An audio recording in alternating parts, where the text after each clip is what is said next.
Adolescence is a time of exploration of romantic relationships, and it's all about widening social circles.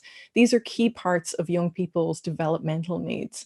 The internet can help them build their social identities, express themselves, they can learn, play, connect with others. With the current COVID restrictions, young people aren't getting all the opportunities that they normally would to meet new people, and online dating might be a way to help them meet these needs. Since the introduction of Tinder and similar apps, young people have taken up online dating in significant numbers. It used to be, and it still is, of course, used by older people who had reduced opportunities to meet people, but now it's a completely mainstream way to meet new partners across all age groups, and even more so for the LGBT community. However, most people use online dating in a particular way. They filter potential matches, chat for a little while to get a sense of the person, and then meet relatively quickly in person to determine if there's a real connection. With the lockdowns and social distancing restrictions at the moment, this has become much more difficult, and there's a lot of uncertainty around when people might even be able to meet at all. And this means that people are talking for longer online, and that can raise some issues that it's important to be aware of. From my own research, I've learned that getting to know someone accurately online, particularly from online dating profiles and through texting, which is the most common way to communicate, can be quite difficult. So obviously lots of people make friends online, including kids. Some people are more comfortable that way, and often these become offline friends. So there are definitely benefits to this. But when we're online, we're missing a lot of information that we'd normally have face to face. So we don't have body language, tone of voice, facial expressions, and we're pretty good at adapting to that, but it can also bring up some problems. At the very extreme end of the scale, you have catfishing or online grooming, for example. These are thankfully rare, but more commonly, there isn't actually a toxic motive, but can still present some issues.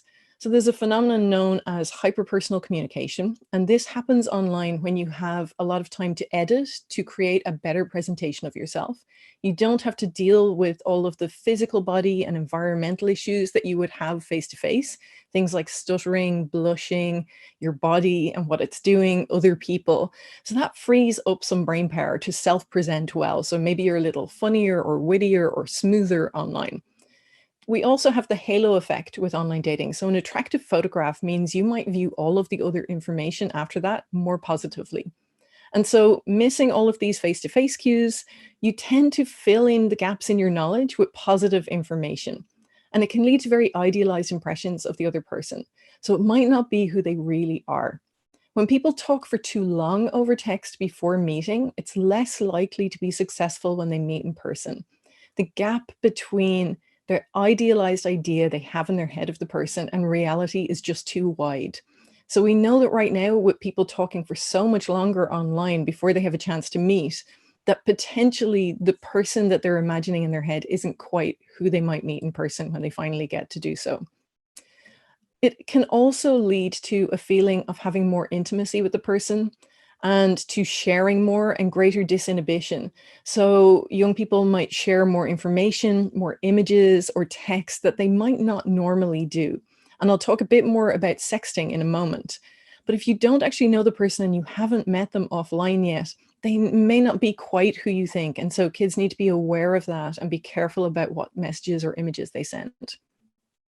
Most people's experience of online dating is fairly positive, although a lot find it frustrating or annoying, or it can cause some anxiety. And it's important for parents to support young people in dating online. So having an open channel of conversation about what they're doing and knowing that they can come and talk to you about anything distressing is hugely important.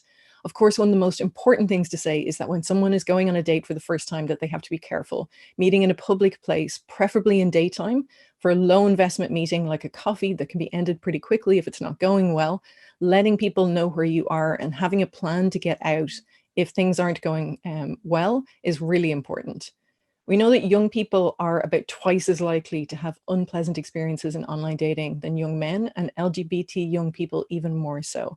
They're more likely to have someone contacting them after saying they're not interested, sending them sexually explicit images that they didn't ask for, calling them offensive names, and threatening to harm them. And obviously, it's very important to talk to young people about how to deal with these kinds of difficult situations when they encounter them, how to block, how to mute and report, and to come and talk to you or someone else that they trust if they come across these situations. But clearly, it's also important from these figures that it's important that we talk to young men in particular about their behavior on these platforms, about consent, respect for others, and healthy relationships, because often they're the ones sending sexually explicit images that women haven't asked for, and so on.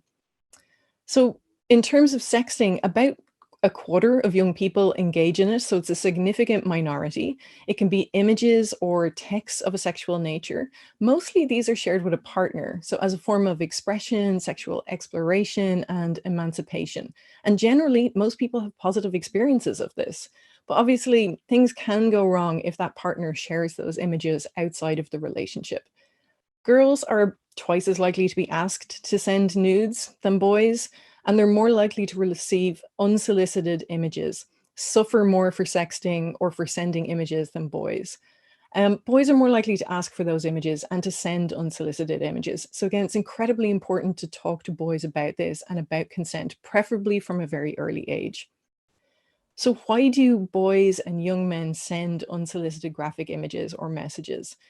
They think it's funny, they're showing off, they think they'll get images in return, that they will attract someone.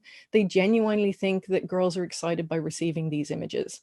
And when asked what they think when girls protest about it, because girls are quite clear that they don't like getting these images, they say that girls actually do like it, but they're afraid to say so because they'd be slut shamed if they do. So there's a big difference between how girls experience this and what boys think is going on. And that's something that really needs to be a part of a conversation with our young men.